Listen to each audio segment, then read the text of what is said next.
Not at the moment. Okay. So the flight portion begins with the pre-flight inspection of the aircraft.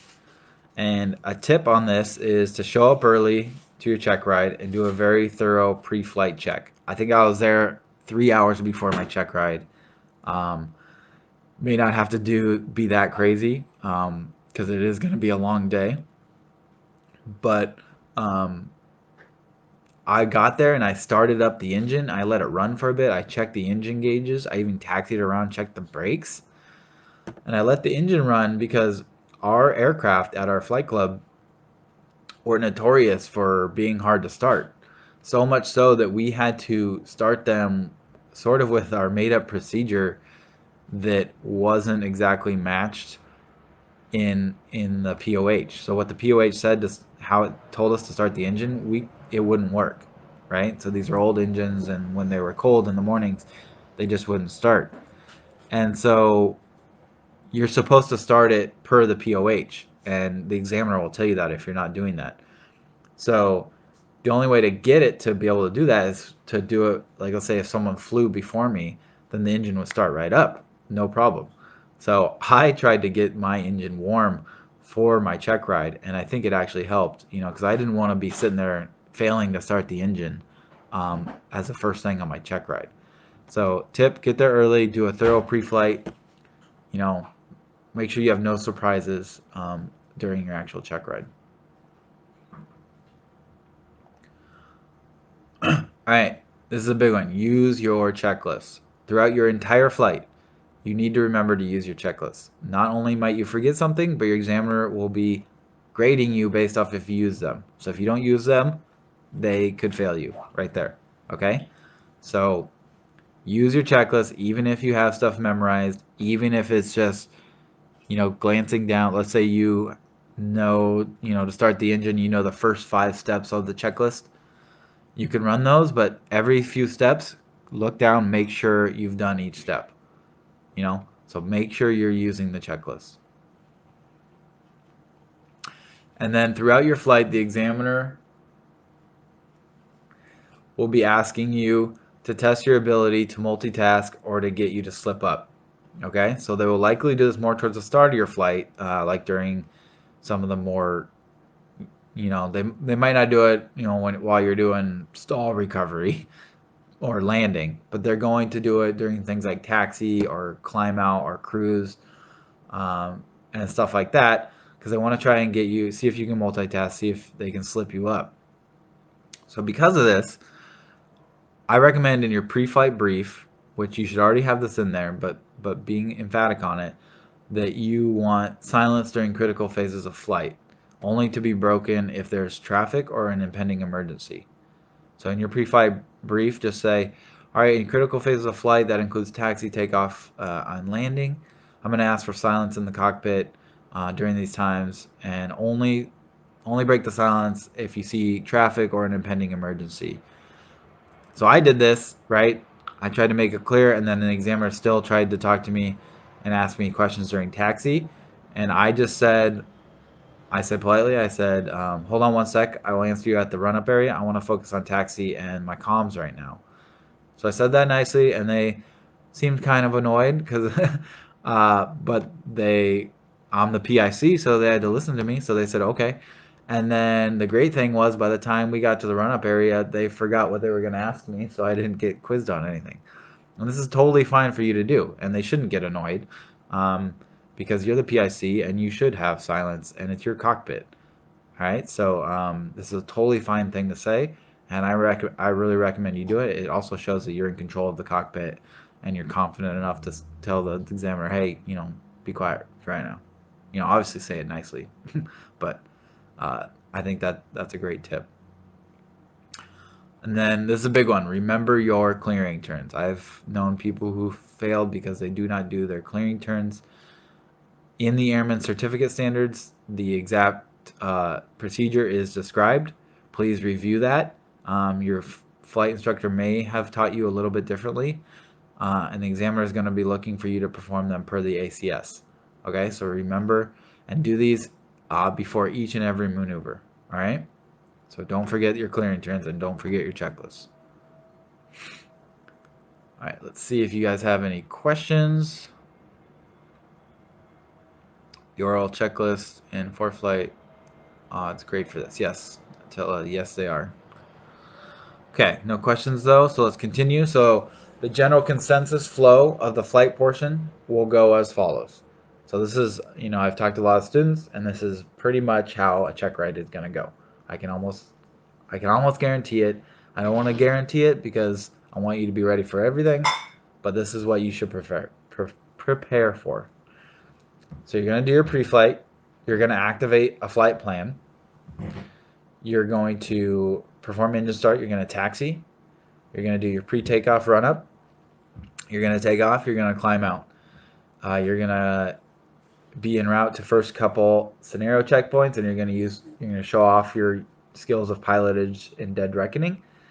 Then they're probably going to give you simulated emergencies.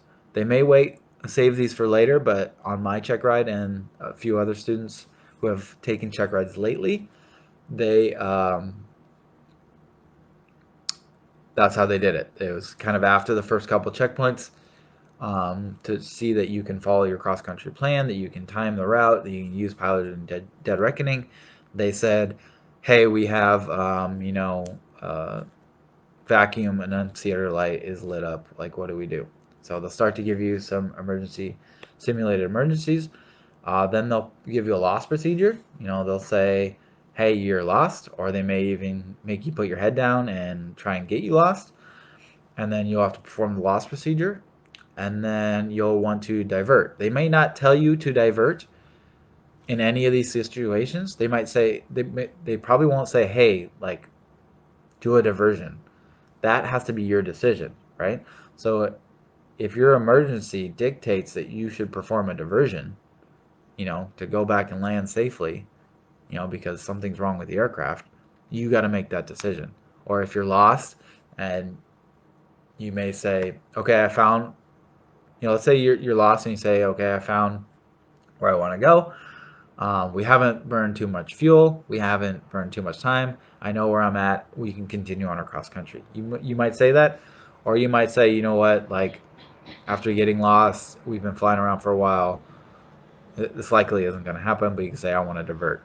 Most likely, the loss procedure is not going to cause you to divert. It's going to be one of the simulated emergencies. But again, that is probably going to be your decision. They're not just going to say, okay, let's divert. But they may, but it's probably going to be a scenario they give you that causes you to divert. And then they're going to get into unusual attitudes. So this is under foggles or with your head down. They're going to put the aircraft in unusual attitudes. Then they'll have you wear foggles and do basic instrument maneuvers. Then you'll get into compass turns. Then you'll start doing things like slow flights and stalls.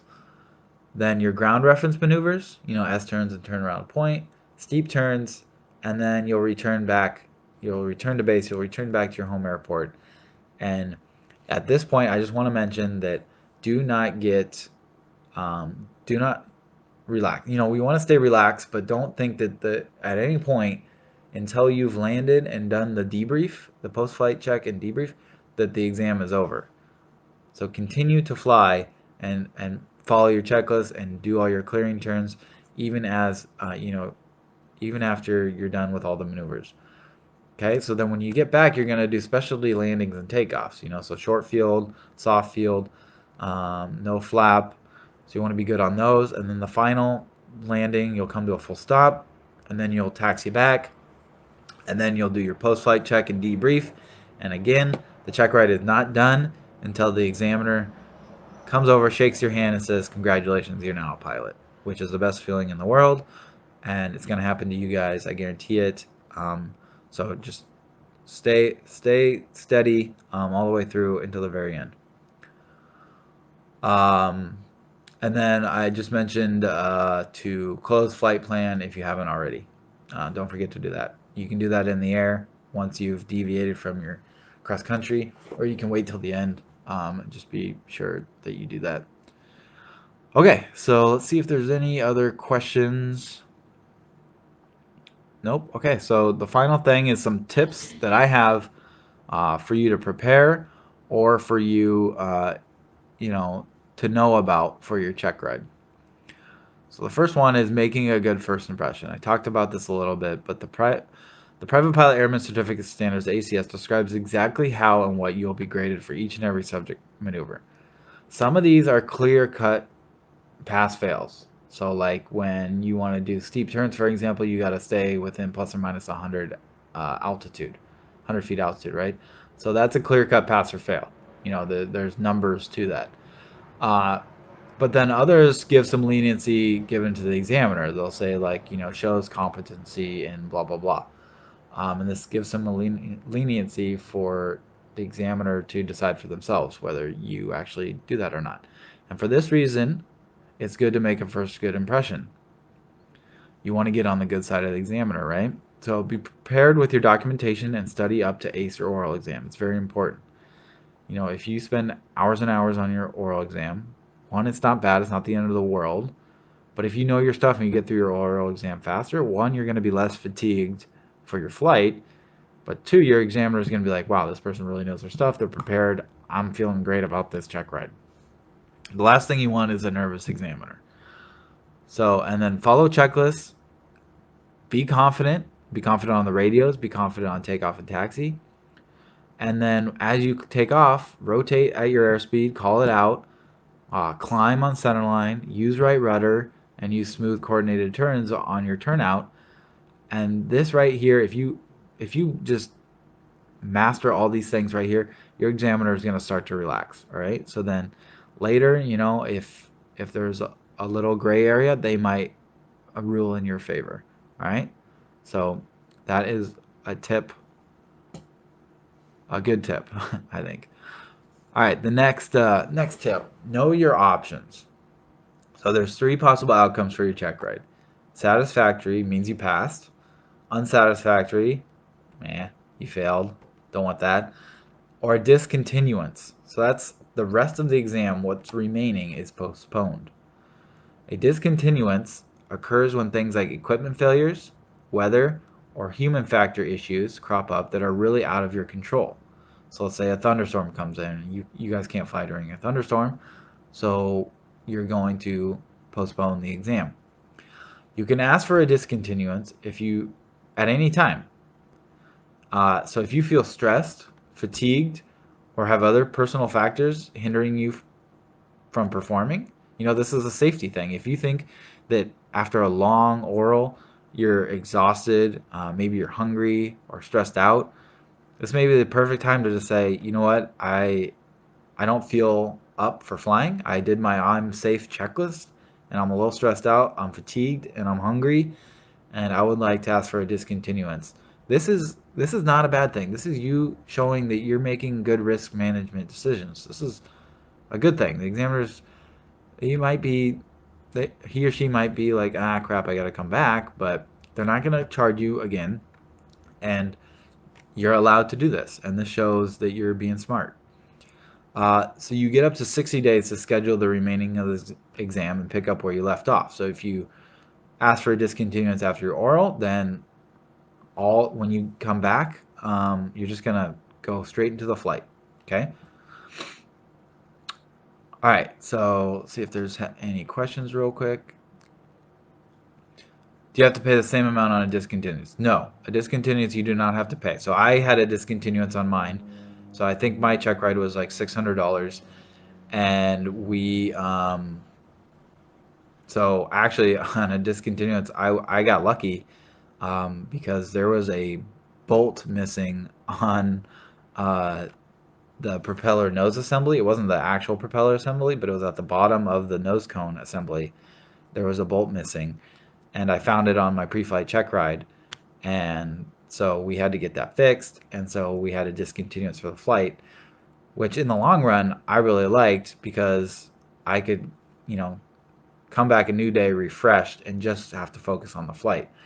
And no, you do not have to pay again. So that $600, that covers you for the discontinuance. You only have to pay again if you were to fail and have to retake it. Okay, so a discontinuance is not failing, it's just a postponement, and you don't have to pay again. Good question. All right, so what happens if you fail? I don't want to talk about this for too long because I don't want that negative energy in your heads, but we got to know our options if we are to be told that we have failed. And we don't want to get super emotional when we're told this and make a bad decision. We got to know our options and make the best decision going forward, because it's not over, and I'll explain why. I know hearing that you failed and hearing that you're going to have to pay again and fly again sounds like a horrible thing, but it's really not that bad, and here I'll show you why. The examiner has the option to stop the test completely at any moment. They may do this if you continue to fail maneuvers for personal reasons or if unsafe conditions arise. If the examiner tells you that you have failed a maneuver, this does not mean that you have failed everything. That's important. You've only failed that specific maneuver. So if you're performing steep turns and you can't keep the altitude within plus or minus 100 feet, the examiner is going to say, you broke altitude requirements, so you failed that maneuver. This technically means that you failed the test. Yes, you have to do it again, but don't think of it like this. You've only really just failed that maneuver. Okay, so when you retake your exam, you're only going to have to retake what you failed. Everything else you've technically passed. So if you performed your stall, your stall recoveries and your simulated emergencies, you've passed that portion already. And if you're told you have failed, you have the option of deciding to continue the flight and test yourself on the remaining items, or to stop the flight. When you fail something, you're required to practice these failed items with your instructor until your instructor endorses you again. So if you fail the steep turns, after the check ride, you're going to have to go and practice steep turns with your instructor, and then your instructor is going to have to endorse you again, and then you set up a new check ride to finish what you have failed. Then you can and you may choose to stop after hearing that you have failed, right? So I would only suggest choosing to stop if you're super stressed out about it or super emotional about it, and that way the remaining of the flight you're just not in the right mental space. Or if it's at the very end of the test, like let's say on your last landing they have you do a no flap landing and you fail it, and they say that you fail, you keep going around, let's say, and you can't do it. So you failed this part, and but it's at the end, so you might want to just stop right there, or let's say it's a little bit before that. You might want to just stop right there and be like, okay, you know what? I'll practice what remains, and then I'll come back and I'll be completely fresh for the rest. In all of those situations, I recommend continuing, but you got to make sure that you're in the right headspace, you're in the right mental space, and you don't get emotional. And you know that you've only failed that one maneuver. You haven't failed everything. So if you hear this earlier on in your flight, it would be stupid to stop, right? So let's say as you climb out, you fail a simulated emergency. In my mind, it would be stupid to stop, because what if there's other things you might fail, and you wouldn't know you're going to fail those until, you want to know everything you need to work on with your examiner, so that you only redo this one time, not multiple times. So if you fail something early, continue on, see what else you might fail at. Maybe you don't. Maybe you get through the whole thing. Then when you redo your check ride, all you got to do is just simulated emergencies. So this is good for you to know, okay? All right, let's see if there's any questions on that. Approximate time of oral and flight portions. So the oral really depends on you. So they say that it can take up to 5 to 6 hours if you, and remember how I mentioned that if you are kind of wishy-washy on questions, they're going to start grilling you on more and more. So if this happens, it might take a long time. Or if your paperwork is not in order, that might take a long time. I've heard that it might take 5 to 6 hours, but I really think I would say the maximum is 4 hours.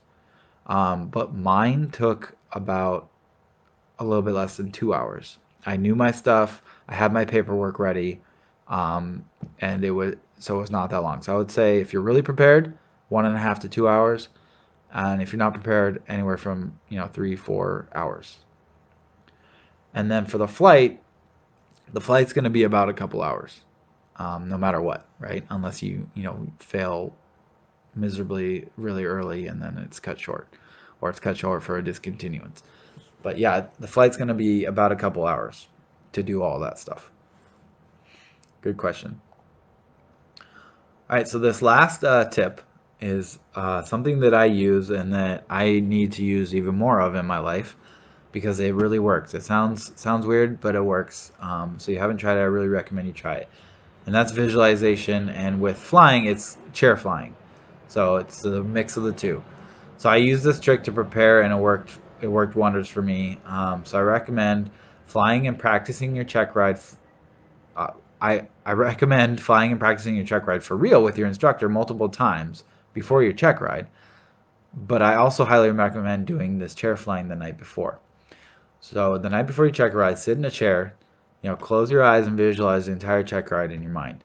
Mimic the hand and foot motions you would make to the throttle, yoke, and rudder and radio. Okay, so and even say what you would say on the radio. For example, so on takeoff, you know, imagine you turning with your feet on the rudder pedals, turning on to the center line, talking on the radio, getting clearance, and then adding full throttle, mimic that hand motion, you know, visualize seeing the airspeed get up to rotation speed, mimic pulling back on the yoke, and then visualize that going perfectly and smoothly. And if a negative thought comes up in the form of a failed maneuver, or let's say you're visualizing this happens to me, this happens to everybody. I don't know why these negative thoughts crop up, but let's say I'm visualizing, the takeoff. I'm on center line, and for some reason, it pops into my head that like what happens if an engine goes out, and now my engine's out. Like, what do I do? That's good to know and plan for what to do. But for this exercise, let's get these negative thoughts out of here. So if you have that, repeat it. So if you have that thought come up, engine out, just throw that out of your head and then just start over and repeat that takeoff until you have visualized the perfect takeoff. Okay, and that worked wonders for me. It's worked wonders for me in other parts of my life. um, it sounds crazy, I know, but that the mind body connection is a real, it's a real deal.